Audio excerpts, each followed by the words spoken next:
Maître Joly Nicolas, bonjour. Qu'est-ce que la forclusion biennale? Alors, en matière de crédit à la consommation, lorsque l'emprunteur est défaillant dans le remboursement de son prêt, le prêteur dispose d'un délai de 2 ans pour engager une action en paiement à son encontre.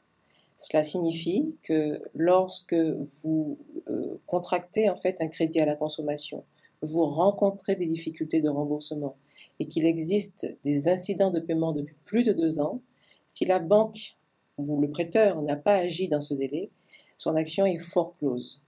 C'est un moyen prévu par le Code de la consommation pour sanctionner en fait l'inertie du prêteur qui aurait manqué de diligence en fait dans le recouvrement de sa créance.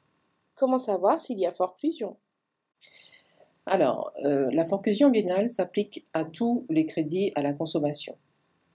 Tout d'abord, on va rechercher 2 conditions. La première, c'est de vérifier quel est le premier incident de paiement non régularisé. Il peut y avoir des échéances qui sont impayées, qui ont été régularisées, mais ce que le tribunal va rechercher avant tout, c'est le premier incident de paiement non régularisé et sous réserve de la règle de l'imputation des paiements sur l'échéance la plus ancienne. Donc un incident de paiement non régularisé depuis plus de 2 ans, et puis une absence d'action en justice du prêteur durant ce délai. Lorsque ces 2 conditions sont réunies, le prêteur ne peut plus engager d'action contre vous, et s'il le fait, l'action engagée devant le tribunal en fait pourra être déclarée foreclose au motif qu'il aura manqué de diligence durant ce délai de 2 ans. Quels sont les pièges à éviter dans pareille situation? Alors j'ai envie de dire ne rien payer et surtout ne rien signer. Alors c'est vrai que généralement ce qui va se passer, c'est que le prêteur, lorsque vous serez confronté à des difficultés de remboursement, il va vous soumettre un avenant de réaménagement ou de rééchelonnement pour vous permettre en fait de réaménager le prêt, de réaménager la dette, qu'il ne faut pas signer si vous n'êtes pas certain que parmi ces incidents de paiement, il n'en existe pas depuis plus de 2 ans. Parce que si vous signez un tel avenant, bien sûr, vous allez couvrir la forclusion et c'est un nouveau délai qui va recommencer à courir. Donc ne pas signer d'avenant de réaménagement ni de rééchelonnement.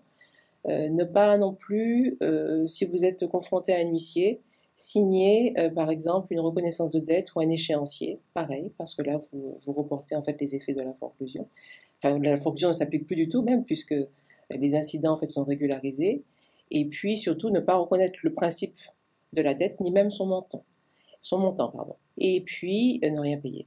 Ne rien payer sans avoir vérifié encore une fois que vous n'êtes pas en présence d'incidents de paiement depuis plus de 2 ans.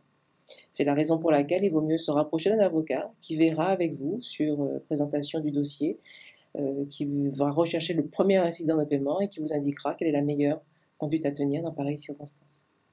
Maître Joly Nicolas, merci pour toutes ces précisions concernant la forclusion biennale. J'invite tous nos auditeurs à se rapprocher des avocats réunis pour une première prise de contact sans frais.